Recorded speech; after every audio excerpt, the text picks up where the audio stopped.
So good morning, everyone. Today is Thursday, September 2nd, 2021. The time is 9 a.m. This is our weekly meeting with our community development organization. Attending our commissioners, Duncan and Fillios. Commissioner Bill Brooks has not joined us yet and don't know if he will. And so what I'll do is I'll ask, Pat, would you lead us, please, in the Pledge of Allegiance? Yes, sir. I pledge allegiance to the flag of the United States of America and to the republic for which it stands, one nation, under God, indivisible, with liberty and justice for all. Sounds like he might have just... Bill, are you on? Chris, I'm on the line. Okay, yes, got I it. am. Okay, thank you. I don't have any opening remarks. Do we have any potential conflicts of interest? Nope. Hearing none. Nope. Changes to the agenda? None. Okay, our first business item.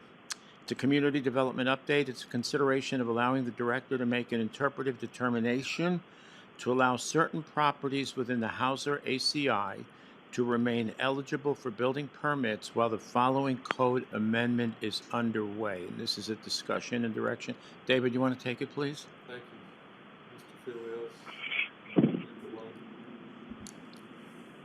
We are imperfect as a staff. We could have caught this when we did the Hauser ACI.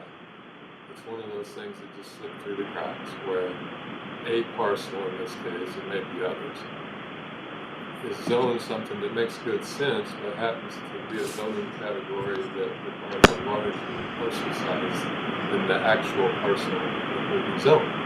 So at the moment, it's ineligible for building permits. The fix would be the second paragraph in italics, which Pat and I are willing to champion and put in front of the County Commission to do as soon as possible. But in the meantime, I'll wait till you get through it. Go ahead.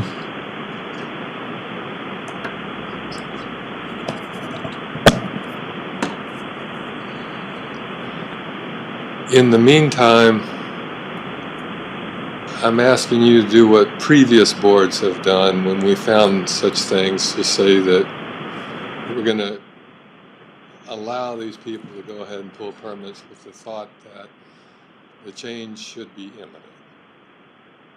And it's one small way government can be helpful while we're fixing things that we wish we could be perfect about, but in an imperfect world, we can't.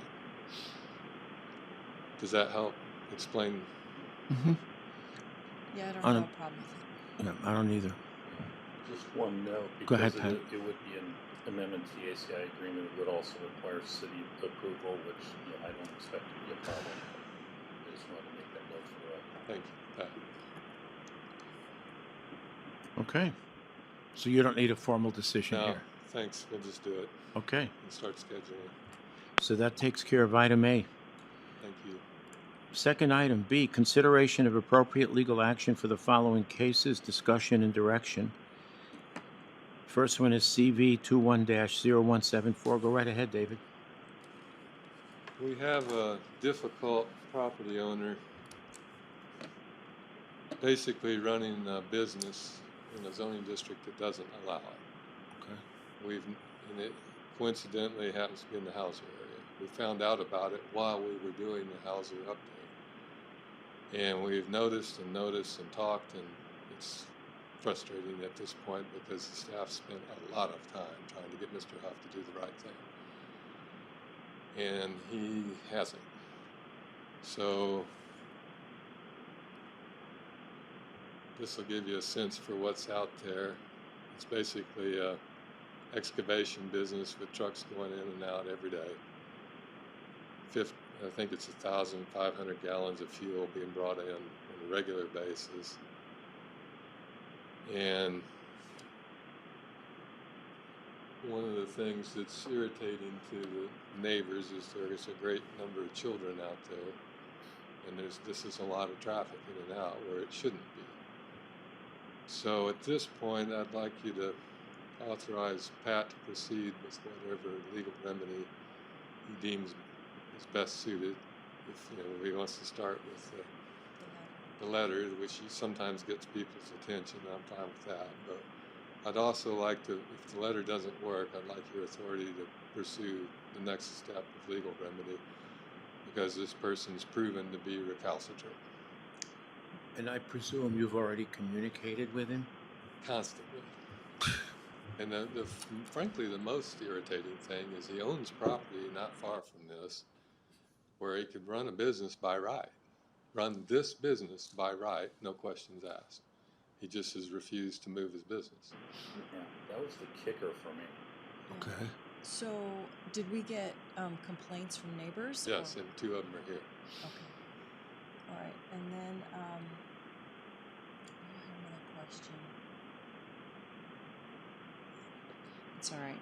Yeah, I don't have a problem with the letter. Have we sent any written communication to this point? Notice of violation. But nothing from our attorney. Yeah, nothing. Nothing from you. In fact, this is actually the first I had become aware of this situation as I saw the agenda. How long has this been going on? Since we updated the Hauser ACI, since the staff started working with the Hauser community, it came up early on It's a in year that ago? process. I remember hearing from neighbors, this is going on at our public meetings that we held, Okay. So it's been a year and a half? at least. Yes. Okay, there's a gentleman here. Sir, would you want to come up, please? So you can get near the mic and... Right there. Yeah, sir. right there. So you- Right, yeah. right there's fine. There you go. Yeah, these mics, they'll pick up. Mike Keller, and I've been a resident of the Hauser Lake area, Hospital for the property. The question is, my wife and I lived in a house 25 years ago there, and Jay happens to be our neighbor. This has been going on actually for about 8 years. When it first started, we asked Jay, he had bought the property that Dave is talking about on Pleasant View, like 5 acres of commercial property.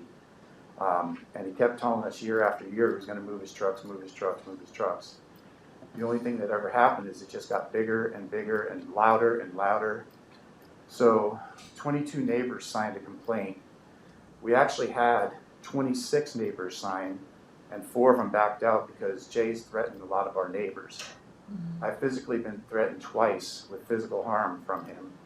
And he's actually said to us, and my wife will attest, that if you want a war, I'll give you a war, type of thing. Those trucks come up daily.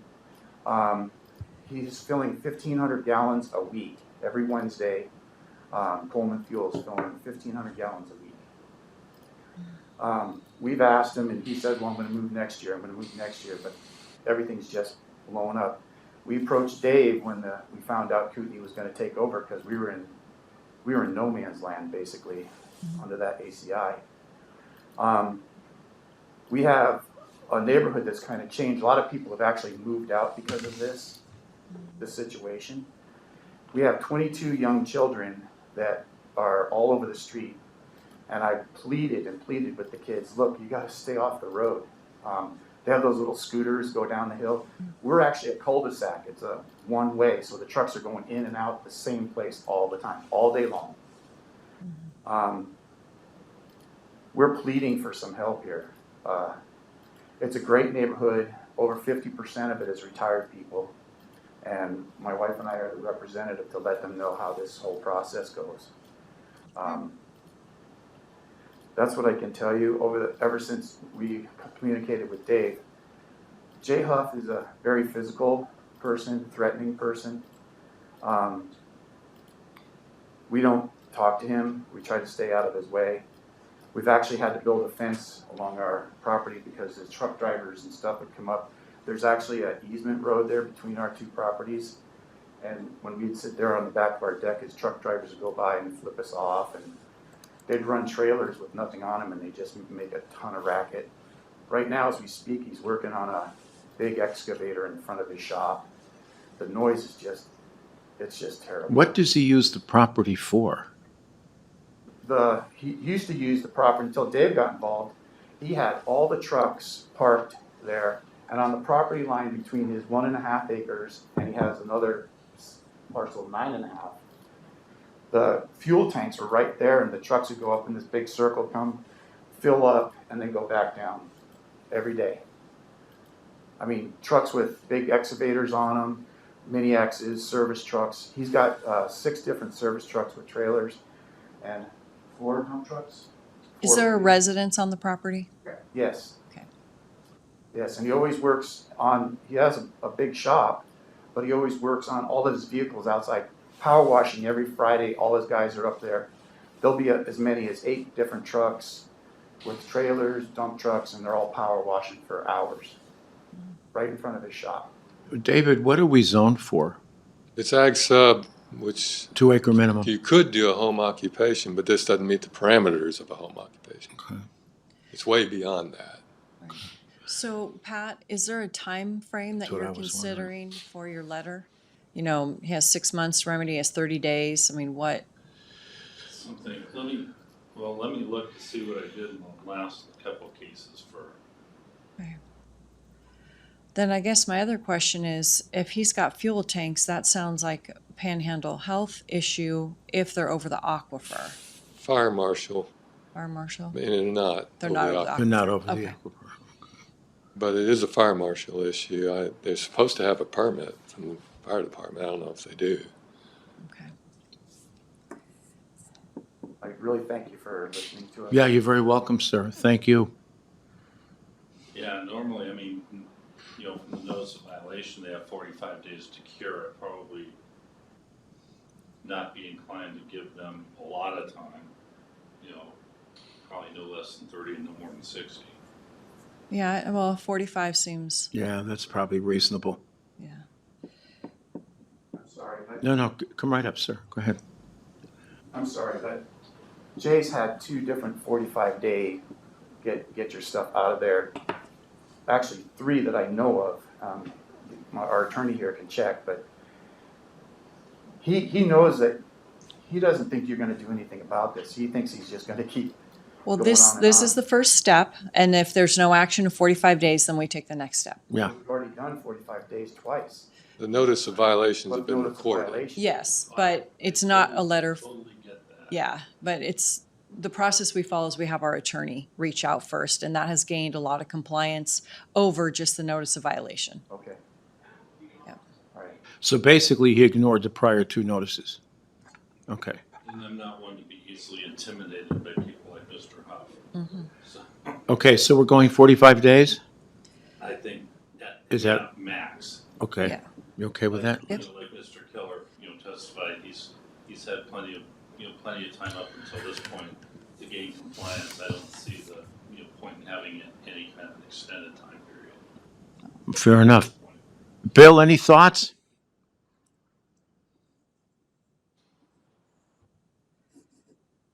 Probably the legal limit, but as soon as possible, because it sounds like a real threat to the residents in the area. Okay. So you have your direction, Pat. May I step in just one minute? Yeah, go right ahead, sir. The schools are starting too, and we have all these children there. His trucks leave the same time the school bus comes up the street. Could I beg you to go 30 days instead of 45? I know that's a lot to ask, but he really makes it really, on those the last one he got, his truck traffic increased twice. He was just out there torturing the neighbors and us as, you know, he brings up trucks with trailers with nothing on them because they make so much noise. He just doesn't care. I mean, it's to that point right now. And I'm sorry that I'm pleading with you right now, but this has been going on for us for 7 years. Well, I have a feeling if he doesn't comply with the 45 days, he's not going to comply with the 30 days. So it's not really an issue. If he's going to comply, he'll comply, whether the time frame, you know, is shortened or not. And really, I'm of the opinion that by giving him the extra 2 weeks, if he doesn't comply, I'm in for some harsh treatment. And I hope he's listening to this. I appreciate that. Yep. Thank you so much. You're very welcome. Okay, then. You don't need a motion here, do you, David? So, we have Just direction. Okay. Item C, consideration of appropriate legal action for the following cases. We have two cases here. Code violation, I guess it is CV 21-0207 and CV 21-0208. And this is ELA Construction. Go right ahead, David, please. Well, that's odd.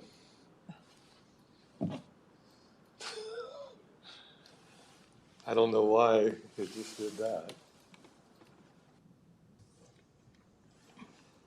Power on and power. Yeah. Well, Bill, bear with us while I get the computer up and running. I saw the pictures in the file, so it's. I can talk a little bit while this is coming on. Another code violation, in this case, a builder. And I've actually heard about it just a few weeks ago when I was out at Hayden Lake Watershed Association. The day before my talk with the association, they sent us pictures of the erosion coming off this property I'm about to show you. It's a case where the contractor, I'll just be so bold as to say, is inexcusably arrogant. Here's a for instance. I've chatted with him on this case numerous times when he first started. He told me about how he's this fabulous builder, who's been doing this forever, knows everything there is to know, knows more than my staff.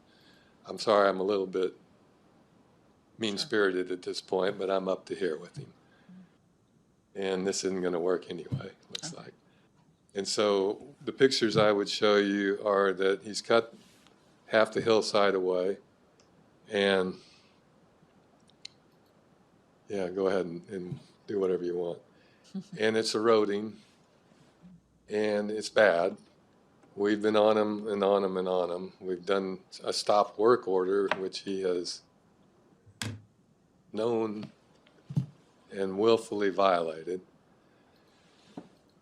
And so this is like the last case. I'd just like for Pat to intervene, step in, and do what's right, and tell the man that we're serious and we're going to court if you don't start following the law. So what specifically, they have building permits, but they don't have site disturbance permits, or they're in violation of their site disturbance permit? Yes. I think there, if I remember right, there's a retaining wall that's not complete. Okay. There's a site disturbance permit that never was done right. We have erosion occurring, obvious, significant erosion that is clouding up the lake enough that that's most of what I heard at the Watershed Association when I spoke with them. Because the neighbors are understandably irritated that people just do stuff with impunity and it's ruining public water. And what measures have we taken thus far? What communication? Notices of violation. Let me just blow through what I can see. Oh, you got it back up. There's the property. Okay. There's two houses he's working on right next to each other. You can what you can't see is right behind both of these houses, basically a cliff. And Okay. the site disturbance permit doesn't have the implementation that it should have, which is enough BMPs to catch the water before it runs off site. Here you can see what's actually happening. This case is identical to this case, where the water is sheet flowing directly into the street. There should be some sort of retention area where the water ponds, percolates, and then slowly goes out. That's not happening. So we've noticed, he knows, because he's a contractor, he should know better than anyone that this is common practice here. And this is not his only job here. He's done other projects with us where he's been through the same thing. Let me just catch up on where Craig left this. And the most irritating thing is we've stopped work that we only do that when they're doing stuff without a permit. And as it says in the second bullet, we know that he's continuing to do work. And third bullet, it says the same thing.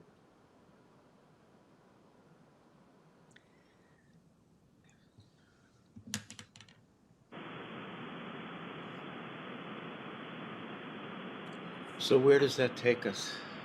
Same as before, I'd like for Pat to send a notice telling him that we're serious, and then follow up with an injunction so that he actually can't do any more work till we stop having erosion and he gets his building permits up to snuff. Yeah. Because it's always worrisome when they're out there doing work on the project when it's not permitted. Right. Well, that sounds reasonable. How much time do you want to give him? Oh, Well, it's none. I mean, it's a stop work. yeah, So it's I- immediate? Yeah. yeah. Thank you. Yeah, I was going to say see. Yeah. It's In this case, a minimum violation of stop work order is actually a misdemeanor as well as, being subject to a, civil Action. restraining order from the court. Oh, okay. You already have a stop work order in effect. Yeah. Okay. And we don't do stop works unless there's a major violation of law. So he's going on almost 3 months since the stop work order. Yeah. Okay. So what do we do? He'll send a letter saying you need to fix things immediately, and then we'll take action. Go to court. Yeah, and that's not necessarily limited to civil court. I mean, if he keeps this up, I'm probably going to file a criminal charge. have Craig, send Craig over to the prosecutor's office and have him talk to a criminal deputy. Yeah. Okay. You don't need a motion, you have just direction, right? Yep. Okay. Thank you. All right. That concludes item C. Let's move on to item D, consideration to allow community development to purchase a vehicle prior to the 2022 fiscal year. David? I'm going to ignore the screen for a moment because I can't. Well, I did get it there. Bear with me.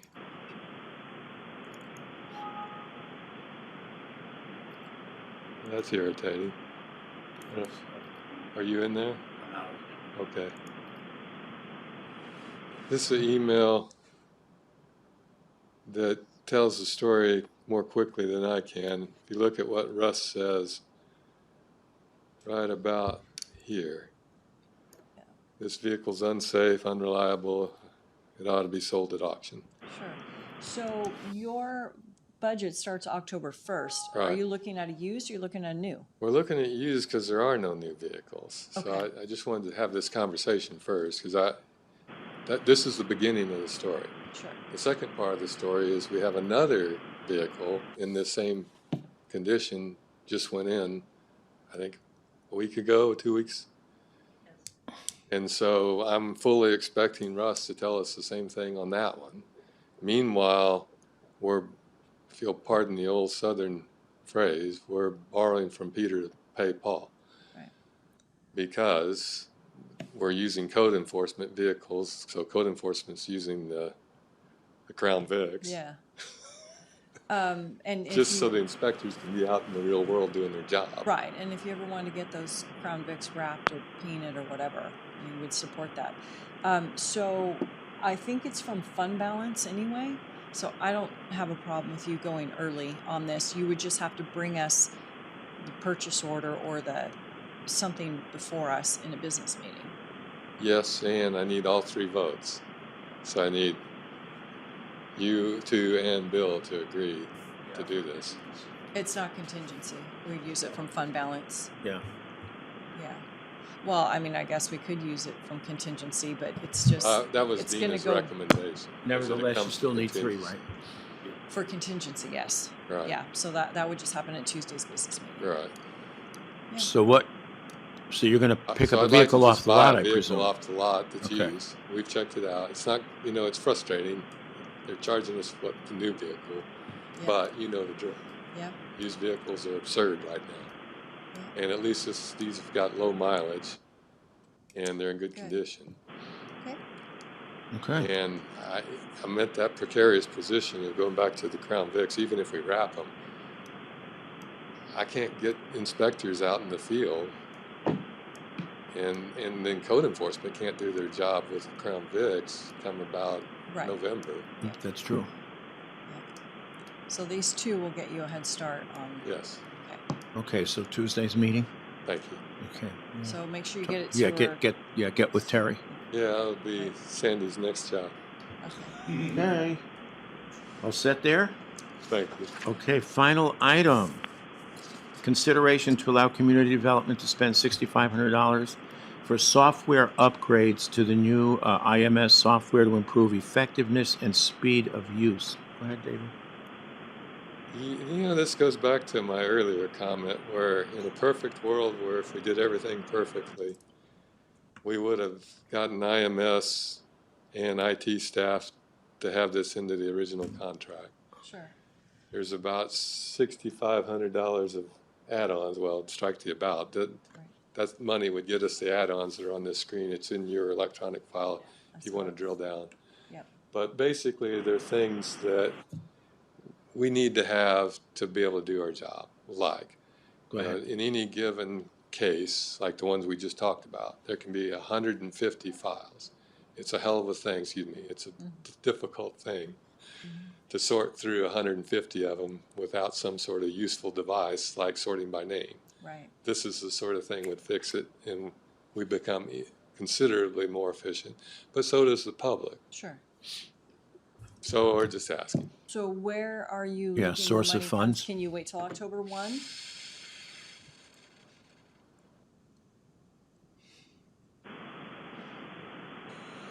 I would like to take it out of the consultant budget now because Okay. we're already over. Yeah. It'd just be another overrun. How far are you over? Do you know? A lot. We have a 30,000 is our budgeted amount, and we're over about 40. Yeah. But Mary's nodding. Yeah. Where are you looking overall? overall, Yeah. we're over 6 line items. Okay, so overall, A, B, C, you're going to be overall over, Yeah, not not C? Not capital.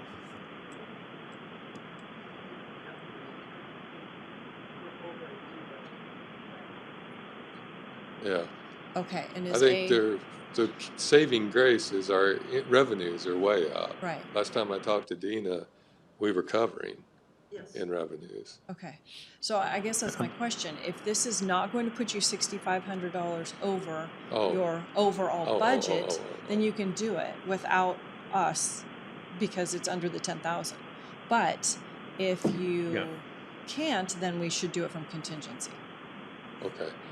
We'll circle back with Dina and see where we are. Yeah, just Yeah. let us know where you are, and then we can go from there. Because I know you guys have had some movement, so if you have salary savings that covers all of the mid-year changes we did, you know, so Right. I'm looking for an overall number. Because if your overall Okay. number is going to absorb this 6,500, we're good. If it's Sure. not, then we need to.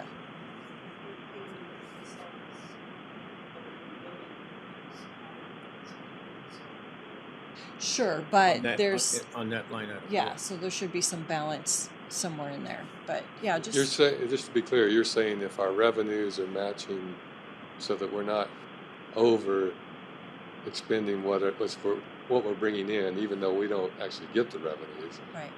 Is that where you are? Yeah, I mean, I'd like to know that. Okay. You know, your Okay. overages on the line items plus your increased revenue. Right. Where does that leave you? Okay. That's an easy Dina question. Yeah, yeah. And so if it does leave you short still, then just put it on for Tuesday for contingency again. Along with cars. Yeah. Along with the cars, yeah. I was just gonna say, addendum, this is Right. Right. Now we're talking about if we do cars now, that money in your capital budget is not going to be spent on cars. Are you talking about you Right. need 4 cars? Yeah, you're right. Okay. Okay. Then that You need 4 vehicles? no. No, she said we don't need 4. And I Oh, said, yeah, okay, you're right. okay. So what's going to happen with the Crown Vics? Ultimately, I'd like to give them to auction. Oh, okay, Because once we have new cars, we don't need them. okay. That was always the plan. You may recall, once upon a time, we were getting sheriff deputy four-wheel vehicles, four-wheel drive. That was a given. That never happened. I know. That's right. Okay. Bill, any questions? No questions. I think it's very, very well prepared presentation by David again. Okay, then.